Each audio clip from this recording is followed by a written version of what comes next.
Peacock is one of the best apps that you can download for your TV. Well, in today's tech video, I'm going to show you 3 different ways of how to install Peacock on your Apple TV.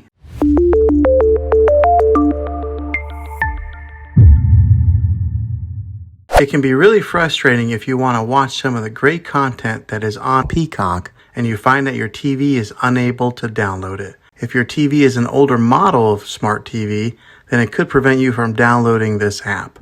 So the way that I'm going to show you how to install Peacock will be able to work on any model of TV on any year of TV. You just have to have an HDMI port on your TV to plug into. I recommend getting a Roku stick or an Amazon Fire Stick. Both of these media streaming players have the capability of download Peacock. You would then use a Roku or Fire Stick as your main streaming player, which bypasses the operating system on your TV. If you want to spend a little more and get a more robust device that gives you a few more options, then take a look at the Apple TV 4K. All these devices plug into the HDMI port on your TV, no matter how old it is, no matter what model it is. I've had great luck with all these streaming players, and I'll put links in the description down below of where you can get one of them. Well, hopefully this video was helpful for you. If it was, go ahead and click a thumbs up on it. Go ahead and subscribe to my channel. I make tech videos all the time, and I would love to have you back in the next one. Take care.